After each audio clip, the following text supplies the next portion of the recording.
¿qué tal? ¿Cómo están?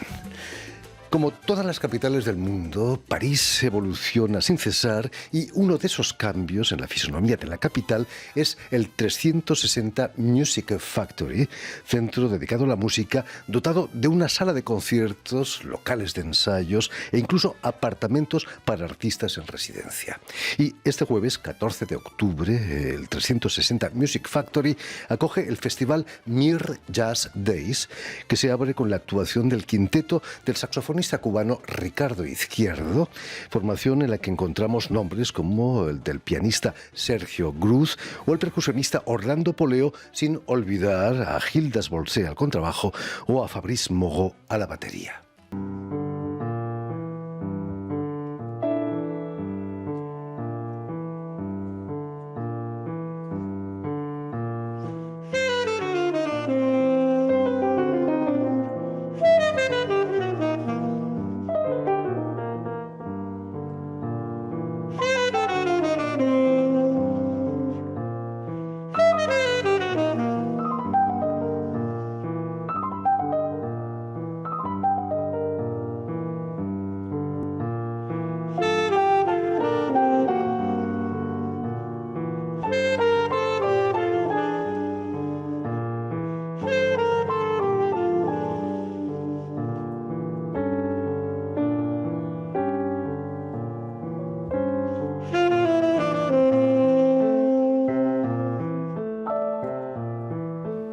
Y precisamente para hablarnos de este festival y del 360 Music Factory de París, del que es coordinador artístico, Ricardo Izquierdo ha sido tan amable de venir hasta nuestros estudios. Muy buenas tardes, Ricardo. Buenas tardes, Diego. Sobre todo, muchísimas gracias por haber hecho el esfuerzo de atravesar París y llegar hasta nosotros. Un placer.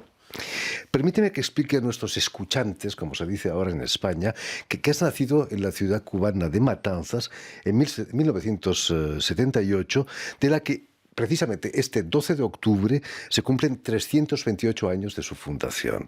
Es cierto que su nombre viene de una matanza de españoles ahí hace más de 300 años. Exactamente.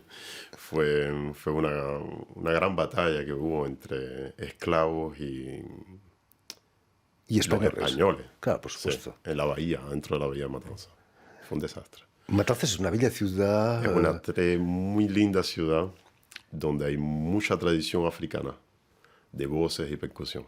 Y sobre poeta. Todo, y el mar Caribe, ¿no? Que está... Y el mar y muchos puentes. La llamamos la Venecia de las Antillas. Se nota la influencia todavía de los piratas de aquella época, del ron. Hay un aire, si quieres, ¿viste? Cuando estás en la costa, hay un aire así que antiguo, vamos a decirlo. ¿Cómo era el ambiente musical de La Matanzas de cuando eras niño? Es una ciudad muy viva, donde hay mucha música. Como te decía, hay muchos grupos afrocubanos, como los Muñequitos de Matanzas, por ejemplo, que es una entidad, y Afrocuba de Matanzas. Y el danzón, por supuesto, sin olvidar el danzón que viene de Matanzas. ¿Y cómo das los primeros pasos en la música?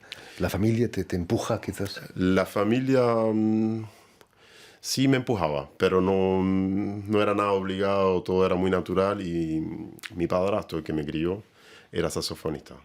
Entonces la casa estaba siempre llena de músicos, era algo que fue algo que fue fluido. ¿El sonido del saxofón lo escuchabas desde niño? Desde niño. Sí. Niño de teta, como decía. Sí, exactamente. ¿Y te dejaba tu padre tocar su instrumento o no? Es algo que es muy delicado. Eso lo hacía yo cuando estaba escondido y cuando él no estaba. ¿Y qué sensación te daba soplar? ¿Sacabas un sonido ya de pequeño? Era muy duro, pero me gustaba. Entonces el esfuerzo lo hacía casi todos los días. Así imagino que al final tu padre acabó cediendo y empujándote. Exactamente, siendo mi profesor. Fue tu primer profesor, ¿no? Sí. ¿Cuáles son las dificultades de este instrumento? Porque la caña es muy complicada de instalar. Son instrumentos que son muy precisos, son instrumentos que son modernos todavía, que son precisos, pero los primeros pasos, vamos a decir, no son muy difíciles. Se complica, con los años se complica, porque queremos hacer otras cosas, tomarnos libertades, etc. Pero al principio es bastante fácil. ¿Y cómo se consigue un sonido interesante? Eso lleva años. Y el sonido está en la cabeza, hay que trabajarlo, imaginárselo. Es como tu persona, tu sonido, tu voz. Y con apenas 16 años te plantas en La Habana, donde consigues ser admitido en la Escuela Nacional de Arte. Fue difícil para un provinciano como tú imponerte en la capital. Con 16 años, además. Con 16 años, bueno, terminando los estudios en Matanza, hice estos exámenes que son para ser admitido a la Escuela Nacional de Arte, donde se encuentran todos los estudiantes, o bastantes estudiantes de toda la isla, para entrar a esta escuela. Así que sí, fue un sueño que fue realizado. Porque muchos son los llamados y pocos los elegidos. Exactamente, ¿no? Pocas plazas. ¿Cuántas plazas, por ejemplo, había en música? ¿Una docena? En todo caso, en mi cátedra de saxofón éramos 5 o 6 por año. ¿Qué lugar ocupaba el jazz en esa escuela? ¿Tenía sitio allí o la clásica era predominante? Al principio no tenía mucho sitio oficialmente, porque era la escuela, venimos un poco de la escuela rusa también, así que la música clásica es bastante preponderante, pero el jazz se hacía en los pasillos y poco a poco, durante mis estudios, se fue oficializando con masterclass de personalidades como Herbie Hancock, Steve Coleman, que venían todos los años dando clases. ¿Sentiste esa evolución? Ah, sí. Sí. Es una manera de hacerlo entrar, porque el repertorio del saxofón en la música clásica no es enorme, ¿no? No, exactamente. No un instrumento que pienso que sea destinado a la música clásica. Paralelamente a tus estudios vas a empezar a tocar con el grupo Diacara, si no me equivoco. Era una manera de sentir la libertad de tocar lo que os daba la gana. Exactamente, de tocar exactamente lo que nos daba la gana y sobre todo tener la libertad esta de salir de la escuela, terminar tus estudios y la noche ir a tocar en un club. ¿Tocabais qué tipo de música? ¿Jazz? Música jazz, pero mezclada con todos los tambores, bata, etc. Fue Oscar Bardet, mi mentor. Por supuesto. Mi tutor. Acabados tus estudios allí en La Habana, vuelves a Matanzas, donde vas a dedicarte a la enseñanza, pero fue con Carlos Maza, con el Carlos Maza Quartet, que grabas tu primer álbum, creo que es Fidelidad, y con el que vas a actuar por primera vez en el extranjero, ¿no? ¿Qué se siente la primera vez que sales de Cuba para una gira? Es muy excitante como experiencia porque Cuba es, va a decir, un gran árbol con bastante fruta, pero ver otra cosa en el extranjero y codiarse con otras culturas es muy rico. ¿Dónde te llevó esa primera gira? Esta primera gira me llevó a París, en primer lugar, Nancy, de los festivales de jazz, en Por verdad, supuesto. de acá y en la Europa, en verdad. ¿Qué años tenías? ¿Tenías quizás 18, 19? 20 años tenía, 20, 21 años. Cuéntanos, ¿qué sentiste la primera vez que llegas a París, con 20 años? Como te decía, podía salir todas las noches, había de clubs en París. En la época había muchos clubes en París, mucho más que ahora. Había jam todos los días, jam session todos los días, salías todos los días, tocabas. Con tu saxofón, por supuesto, bajo el brazo. Por supuesto. Y así es como dices el hola a los otros músicos y te relacionas con ellos. Y en el 2001, naturalmente, te instalas en París. Exacto. Fue el 2001, fue una odisea del espacio, imagino, ¿no? Como una película. Fue un gran cambio, sí. Fue un gran cambio donde decidí de hablar con mi familia y decirle que me quedaba acá. ¿No se lo tomaron mal eso de que...? Fue duro para ellos, pero... Aquí en París no es fácil para nadie instalarse, pero para un músico cubano, ¿a quién conociste para que te empujara un poquito hacia el ambiente musical?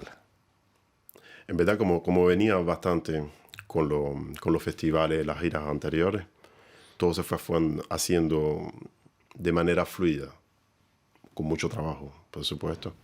Ahí encontré, por ejemplo, dentro de los músicos latinos acá, a Orlando Poleo, por ejemplo, que toqué con él cuando yo estaba joven. Quien estuvo la semana pasada aquí con nosotros. Toqué bastante con él, así que conocí todos esos músicos también del ambiente latino, que fueron colegas, amigos, y así fue la cosa. Poco a poco, ¿no?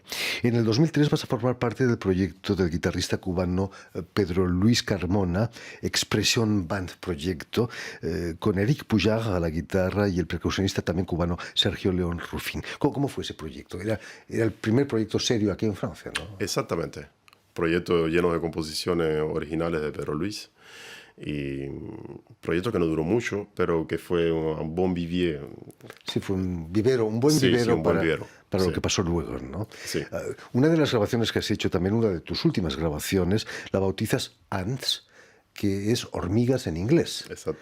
Los músicos de jazz os sentís como hormiguitas en este macromundo musical en el que hay rap, clásica. Se puede interpretar así, pero me parece que la idea es bien, bien divertido. Porque la idea de Ernst, c'est-à-dire las hormigas, es que las hormigas son animales que son organizados, cargan 10 veces su peso, y me parecía motivante. Y trabajan mucho. Trabajan, sí. Quizás, pero los músicos no sois más bien cigarras que hormigas. Depende de las personalidades de cada uno. ¿Cómo te sientes tú particularmente? Yo pienso que soy bastante hormiga. Trabajando. Volviendo al festival Mir Jazz Days en el 360 Music Factory, de la que eres codirector artístico, cuéntanos cuál es la historia de este edificio maravilloso para los músicos que es el 360. Ok, el 360 es una sala que es bastante nueva. Justo tiene, me parece, 2 años solamente de la abertura y que estuvo cerrada durante el periodo COVID. Yo soy co-organizador del festival Mir Jazz Day con el colectivo Mir.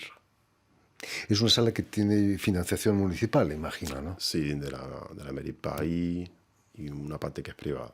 Naturalmente. La sala de conciertos no es enorme, es ideal para un concierto de jazz, ¿no? Está perfecta.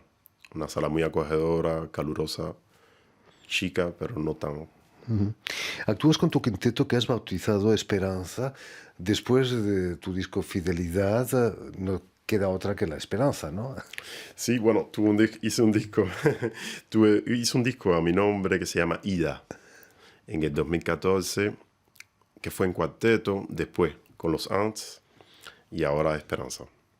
En Esperanza, que hay un pianista argentino con el que tienes un proyecto, no sé si se puede contar todavía. Sí, pues. ¿De qué se trata ese proyecto? Ese proyecto es un dúo que se llama Raíces en Acuerdo, que es un proyecto con un pianista argentino que se llama Sergio Grus. Y decidimos abordar canciones de los años 40, cubanas y latinoamericanas. Versiones modernas, porque tú eres Sí. compositor de todas las versiones, ¿no? Eso es gracias a tu formación en la Escuela Nacional de Arte, ¿no? Sí, los cursos y la curiosidad también. La curiosidad que viene con los años, cuando empiezas a madurar un poco y a buscarte. Nos comentabas que el espacio del 360 estuvo cerrado durante la pandemia. Vuelve a abrir. ¿Cómo viviste tú esos difíciles meses de falta de conciertos, falta de música, falta de todo? Bueno, para todos los artistas fue muy duro. El hecho de no poder compartir con su público, compartir con sus colegas también. Y seguir creando, y no solo. Que todo el mundo se puso a crear, pero cada uno en su espacio reducido. ¿Pudiste aprovechar para trabajar? Escribí bastante en ese tiempo. Escribí bastante. En fin, esperanza de seguir actuando y que la pandemia no vuelva a atacar, ¿no?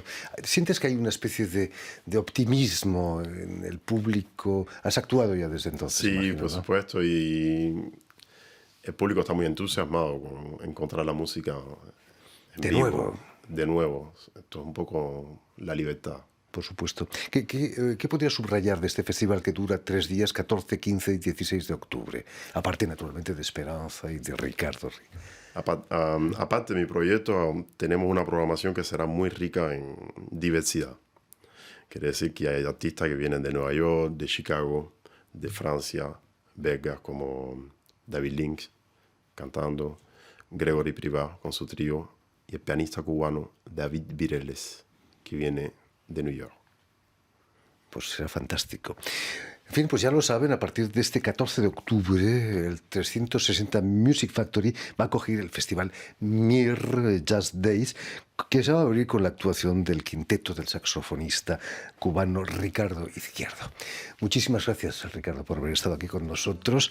Dar las gracias también a Vanessa Loiseau y a Stephen Helsley, quienes se han ocupado hoy de la realización del programa. Y enviar un saludo muy especial a nuestros telespectadores, que también los tenemos, que nos siguen en toda América Latina y en Matanzas, seguramente también, gracias a una cadena de televisión que se llama Unión Continental Latinoamérica, UCL, que emite para todo el continente desde Montevideo, en Uruguay. Okay. Y a ustedes, muchísimas gracias por su atención y les damos cita para una nueva edición de El Invitado de Radio Francia Internacional.